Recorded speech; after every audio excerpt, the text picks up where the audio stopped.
Hello students, today we are going to record our 6th video lecture of wave optics.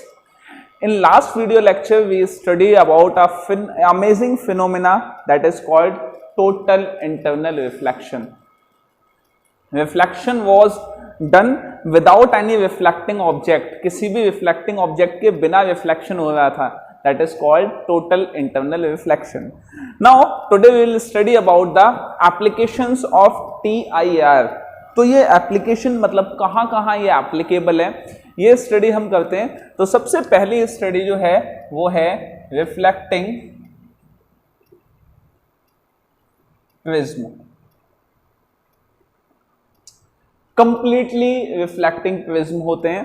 And first case उसमें हम देखेंगे. देखिए, there is a prism which is kept like this. कुछ इस तरह से ये प्रिज्म रखा हुआ है and this is a right angled prism. Now the light rays an object is kept here. यहाँ पे एक ऑब्जेक्ट रखा है, यहाँ से लाइट रेज ये इस तरह से ये लाइट रेज जा रही हैं. ठीक है, ये ए हो गया, ये बी हो गया. यहाँ पे जब पहुंचेंगी तो वो 0 डिग्री एंगल बनेगा.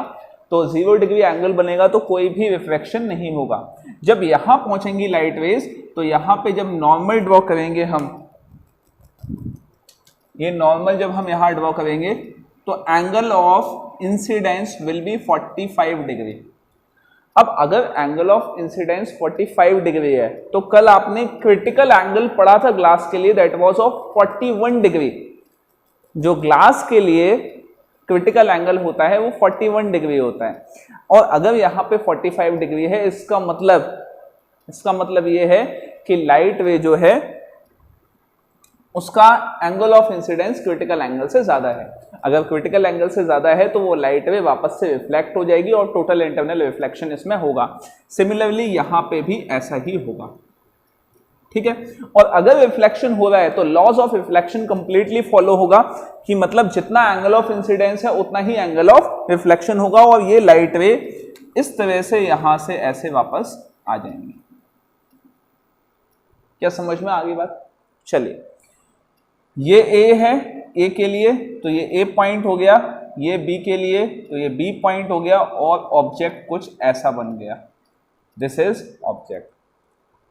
This is figure number 1. Second, this is the reflection due to the prism. Second B part, a prism is kept like in this वे.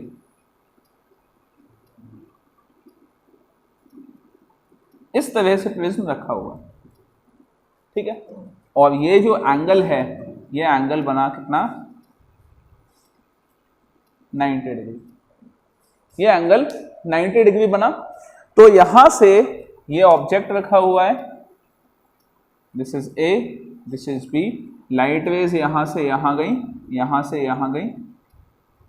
अब यहां से यहां पहुंची, अगेन ये 45 डिग्री पे आएगा. 45 डिग्री तो ये लाइट रेज यहां पहुंचेंगी तो अगेन 45 डिग्री यहां बनेगा तो ये लाइट रेज इस तरह से रिफ्लेक्ट हो जाएंगी, लॉस ऑफ रिफ्लेक्शन को फॉलो करते हुए. तो ये देखिए, ये ए के लिए और ये बी के लिए, तो लाइट रेज ए से बी यहां पे आ जाएंगी. क्या समझ में आ गई बात? चलिए नेक्स्ट, सी. सी के लिए क्या कंडीशन है कि प्रिज्म को कुछ इस तरह से रख दिया. अगेन ये राइट एंगल प्रिज्म है इस तरह से, और इस बार लाइट रेज इस तरह से आई हैं. फ्लैट सरफेस से ना होके लाइट रेज कुछ ऐसे आई हैं, इस तरह से. अब देखिए कितना एंगल बन रहा होगा यहाँ पे. अब लाइट रेज यहां पहुंची तो यहां पे आपने नॉर्मल ड्रॉ कर दिया, ये नॉर्मल ड्रॉ हो गया. Light rays relative to denser medium जाएंगी तो टुवर्ड्स नॉर्मल वो जाएंगी. ये ऑब्जेक्ट हो गया क्या, A B. Towards normal light rays यहां से यहां पहुंच गई.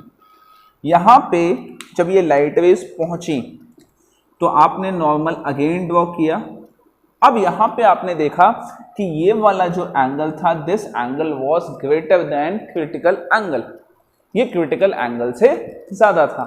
अब अगर ये एंगल क्रिटिकल एंगल से ज्यादा है तो उस कंडीशन में ये लाइट रेज यहां से यहां रिफ्लेक्ट हो जाएंगी। जब आप डेविएशन पढ़ेंगे प्रिज्म का तो आप कंप्लीट कैलकुलेशन भी कर पाएंगे कि ये क्रिटिकल एंगल बनेगा, ये एंगल कितना बनेगा। यहां पे आप डेविएशन के बाद ये समझ पाएंगे कि ये होगा कितना।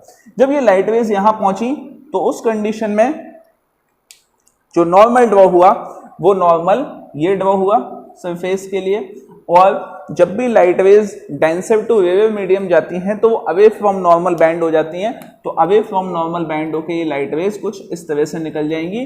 तो ये था ए और ये आया यहां से यहां बी, ऑब्जेक्ट कुछ इस तरह से इमेज फॉर्म हो गई। So this is all about totally reflecting prism. अब इस पे क्वेश्चंस कैसे आते हैं? क्वेश्चंस आते हैं कि आपको लाइट वेव एक फॉर्म करके दे दी जाती है, आपको यहां से यहां और या तो ऑब्जेक्ट रख दिया जाएगा, आपसे कहा जाएगा कि इमेज बनाइए, या आपको यहां से यहां लाइट रेज आती हुई दिखा दी जाएंगी, आपसे बोल दिया जाएगा इसका पाथ ट्रेस कीजिए, मतलब कंप्लीट आपको पाथ ट्रेस करना होगा इसका। तो उस कंडीशन में कंप्लीट रूल्स को फॉलो करते हुए आप पाथ ट्रेस करेंगे। क्या समझ में आ गई बात? चलिए आगे बढ़ते हैं। रिफ्लेक्टिंग प्रिज्म तो ये हो गया। Next application of TIR। Second application of TIR is optical fiber। अब ये ऑप्टिकल फाइबर क्या होते हैं? बड़ा आजकल हल्ला हो रहा है ऑप्टिकल फाइबर का, गीगा फाइबर आ चुका है, गीगा नेट, तो वो ऑप्टिकल फाइबर पे बेस्ड कम्युनिकेशन है। जियो पहले से ही फाइबर कम्युनिकेशन पे बेस्ड टेक्नोलॉजी ला चुका है। तो ये एक्चुअली है क्या? तो इसको समझने के लिए हम थोड़ा सा कम्युनिकेशन की दुनिया में थोड़ा पीछे जाते हैं। पहले जब ट्रांसमिशन होता था तो तब लैंडलाइन वाले टेलीफोन हुआ करते थे। तो लैंडलाइन वाले टेलीफोन में आप बात करते थे तो कैसे बात करते थे? आप जो भी बोलते थे तो जो उसमें रिसीवर था वो आपकी आवाज़ को इलेक्ट्रिकल सिग्नल में कन्वर्ट कर देता था, और वो इलेक्ट्रिकल सिग्नल फिर वायर्स के थ्रू कनेक्ट करता हुआ वहां पे एक्सचेंज पे जाता था, और एक्सचेंज से जहां पे भी आपको बात करनी है वो वायर के थ्रू आपकी बात हुआ करती थी। उसके बाद ज़माना थोड़ा सा बदला, फिर वायर की बजाय वायरलेस फोन्स आने लगे, मतलब मोबाइल्स आने लगे। मोबाइल पे काम कैसे होता है? आप जो भी बोलते हैं आपके फ़ोन में एक ट्रांसमीटर लगा हुआ है, पहले तो जो भी आप बोलते हैं वो माइक उसको कन्वर्ट कर देता है इलेक्ट्रिकल सिग्नल में, और इलेक्ट्रिकल सिग्नल में कन्वर्ट करने के बाद ट्रांसमीटर को भेज देता है। ट्रांसमीटर उस सिग्नल को इलेक्ट्रोमैग्नेटिक वेव्स के थ्रू जहां पे भी आपका फ्रेंड जिससे आप बात कर रहे हैं वहां वो सिग्नल ट्रांसमिट हो जाता है। अब सवाल ये है कि गीगा फाइबर क्या है?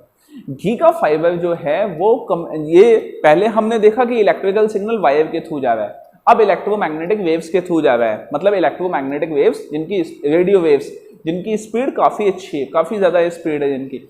अब ये जो गीगा फाइबर है उसमें हम क्या करते हैं, हम अपने सिग्नल को, इलेक्ट्रिकल सिग्नल को अब एक स्टेप और आगे जाते हुए लाइट की फॉर्म में कन्वर्ट कर देते हैं। अब जो भी सिग्नल जाएगा वो लाइट की फॉर्म में लाइट की स्पीड से जाएगा, और जब वो लाइट की स्पीड से जाएगा तो वहां कम्युनिकेशन बहुत ज्यादा तेजी से होगा। क्या समझ में आ गई बात? अब ये कैसे ट्रांसमिट होगा वो देखते हैं हम। ऑप्टिकल फाइबर बनाई कैसे जाती हैं? तो देखिए, ऑप्टिकल फाइबर में दो लेयर्स होती हैं, एक ये लेयर होती है अंदर वाली और एक ये लेयर होती है बाहर वाली। ये आउटर लेयर है, ये इनर लेयर है, ठीक है, ये इनर लेयर है। इस वाली लेयर को हम बोलते हैं कोर, और इस वाली लेयर को बोलते हैं हम क्लैडिंग। जो रिफ्रैक्टिव इंडेक्स होता है कोर का वो ज्यादा होता है क्लैडिंग के कंपैरिजन में, रिफ्रैक्टिव इंडेक्स ऑफ क्लैडिंग। चलिए अब क्या करते हैं कि यहां पे इस कोर के अंदर एक लाइट सिग्नल, मतलब कोई भी सिग्नल जो लाइट की फॉर्म में कन्वर्ट कर दिया गया है, उसको हमने इंसिडेंट करवाया। जब इसको इंसिडेंट करवाया जाता है तो ये सिग्नल यहाँ पे ये वाला एंगल क्रिटिकल एंगल से ज्यादा होता है, angle of incidence is greater than critical angle. जब ये क्रिटिकल एंगल से ज्यादा होता है तो ये लाइट वे बजाय बाहर जाने के ये इस तरह से वापस आ जाती है। अगेन ये क्रिटिकल एंगल से ज्यादा होता है तो ये लाइट वे इस तरह से रिफ्लेक्ट करते हुए आगे बढ़ती रहती है। क्या आपको क्लियर हो गई बात? तो ये ऑप्टिकल फाइबर का फंडा है कि लाइट में रिफ्लेक्शन होता रहता है और वो आगे बढ़ती रहती है। अब आपका एक सवाल हो सकता है, वो ये हो सकता है कि हमने यहाँ पे कोर और क्लैडिंग दो अलग अलग, दोनों ही ग्लासेस हैं, दोनों की ही रिफ्रैक्टिव इंडेक्स अलग अलग है, कोर की ज्यादा है, क्लैडिंग की कम है। तो अगर हमें रिफ्लेक्शन ही करवाना है तो हमने यहाँ मिरर क्यों नहीं लगा दिया? यहाँ हम मिरर लगा देते। देखिए मिरर अगर लगता है तो वो लाइट की एनर्जी को एब्सॉर्ब भी करता है, मतलब लाइट की एनर्जी का एब्सॉर्प्शन जब जो होगा तो सिग्नल अपने आप डिटोरिएट हो जाएगा, ठीक है। वो एब्सॉर्प्शन ना हो इसलिए ये हम फंडामेंटल्स लेके आते हैं। जो ऑप्टिकल फाइबर है उसके फायदे ये हैं कि एक तो सिग्नल बहुत स्पीड से ट्रांसमिट होता है, स्पीड से ट्रांसमिट होगा तो बहुत सारे सिग्नल्स हम एक साथ जल्दी से ट्रांसमिट कर सकते हैं। दूसरी चीज कि ऑप्टिकल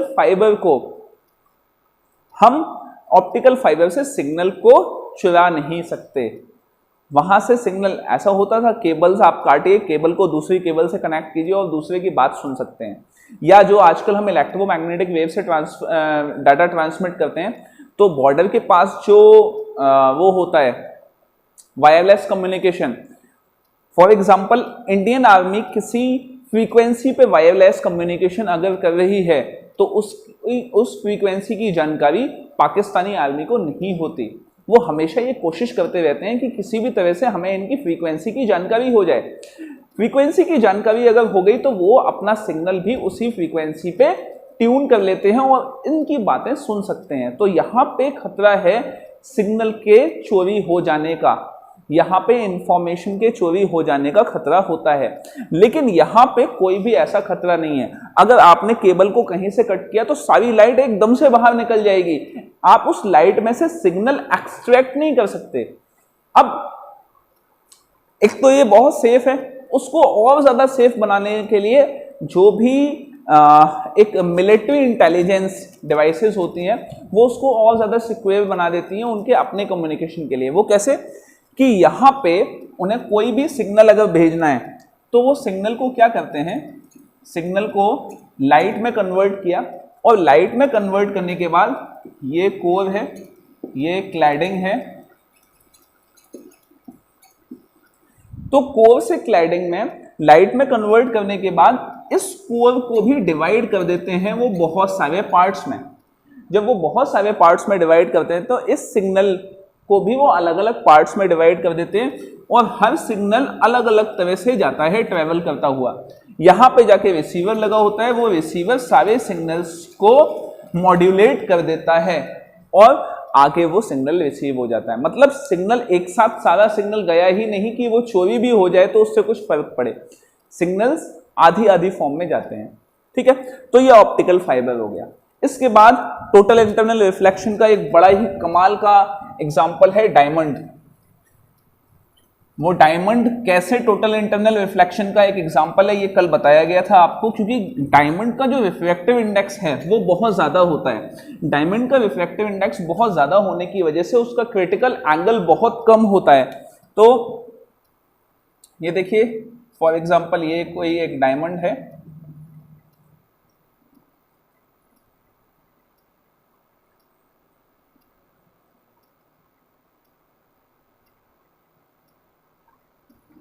चलिए ये थर्ड डायमंड।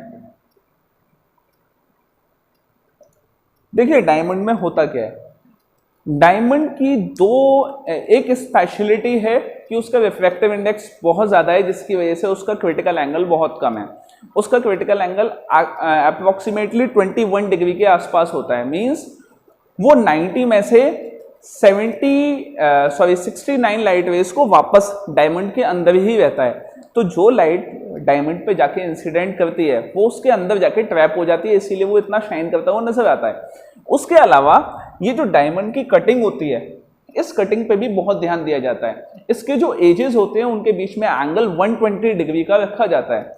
तो ये जो एजेस हैं, ये एजेस जो हैं डायमंड के, इनके बीच में एंगल 120 डिग्री का रखा जाता है। तो लाइट जब किसी भी एंगल पे इंसिडेंट करती है, फॉर एग्जांपल ये एंगल हो गया और ये नॉर्मल बनाया आपने, तो यहाँ से लाइट इंसिडेंट हो गई टुवर्ड्स द नॉर्मल, ये बेंड करेगी अंदर जाके। अब ये लाइट रे जो अंदर जाएगी वो फॉर एग्जांपल यहाँ तक पहुँच गई। यहाँ तक पहुँचने के बाद आपने एंगल बनाया, तो ये एंगल क्रिटिकल एंगल से ज़्यादा होता है। ज़्यादा होने के बाद ये लाइट रे रिफ्लेक्ट हो जाती है। रिफ्लेक्ट होने के बाद वापस से बनाया आपने, ये लाइट रे वापस से रिफ्लेक्ट हो जाती है। ये वापस से बनाया, ये रिफ्लेक्ट हो जाती है और ये लाइट रे इसी तरह से इसमें ट्रैप्ड रहती है, इसी तरह से इसमें घूमती रहती है। This is the amazing speciality characteristic of diamond. Diamond की यही कैरेक्टरिस्टिक होती है। चलिए फोर्थ इज माइरेज। माइरेज क्या होता है, या मिराज भी बोलते हैं इसको। ये एक्चुअली क्या होता है, ये हमें ज़्यादातर डेजर्ट एरियाज में देखने को मिलता है। डेजर्ट एरियाज में अगर आपने बियर ग्रिल्स का कोई शो देखा हो तो उसमें वो ये कहता है कि जहां आपको पानी दिखाई दे रहा है कभी भी उसके पास ना जाएं, क्योंकि वहां पे पानी आपको दिखाई ज़रूर दे रहा है लेकिन पानी वहां होता नहीं है। अब वो क्यों नहीं होता पानी, वो समझने की कोशिश करते हैं। देखिए, ये फॉर एग्जांपल डेजर्ट है, डेजर्ट लैंड है ये, और यहां पे एक ट्री है, ठीक है। अब ये पर्सन, कोई भी फॉर एग्जांपल ये पर्सन है यहाँ पे, ये इस ट्री को देख रहा है। डेजर्ट की खासियत ये होती है कि यहाँ वाली जो एयर होगी, this will be hot air and this will be cool air. Surface के पास वाली हॉट एयर होगी और ये कूल एयर होगी। तो लाइट रेज इस ट्री से पड़ने के बाद आती हैं कहाँ, यहाँ पे। जब ये लाइट रेज यहाँ आती हैं तो यहाँ पे ये लाइट रेज जो हैं वो क्रिटिकल एंगल से ज़्यादा एंगल बनाती हैं। जब क्रिटिकल एंगल से ज़्यादा एंगल बनाती हैं तो ये लाइट रेज रिफ्लेक्ट होके यहाँ चली जाती हैं। अब जो भी पर्सन देख रहा है वो पर्सन क्या करता है, इन लाइट रेज को पीछे ट्रेस बैक करता है। तो ये ट्री जो पहले सीधा था, ये ट्री इसको इस तरह से उल्टा नजर आता है। क्या समझ में आ गई बात, ठीक है। अब ट्री उल्टा नजर कब आ सकता है, आप सोचिए। वो तभी उल्टा नजर आ सकता है जब वहां पे कोई पानी हो, कहीं वाटरी सरफेस हो, तालाब हो, कोई जगह हो, वहां पे आपको पेड़ पौधे या कोई भी चीज उल्टी नजर आएगी। तो ट्री उल्टा नजर आने का मतलब आपको लगता है कि यहाँ पे कहीं पानी होगा इसलिए ये उल्टा नजर आता है। सिर्फ डेजर्ट एरियाज में ही नहीं बल्कि समर्स में भी। आप जब कहीं जाते हैं बाइक चलाते हुए, कार चलाते हुए, तो आप रोड पर देखते हैं कि कुछ पानी आपको नजर आ रहा है लेकिन वो होता नहीं है वहां पे जब पास पहुंचते हैं। तो it is the example of mirage. क्या आपको समझ में आ गई बात, ठीक है। So these are the application of total internal reflection. Important application है, पूछ भी ली जा सकती है आपसे, ठीक है। तो आप इनको पढ़िएगा, आगे हम नेक्स्ट टॉपिक पढ़ेंगे।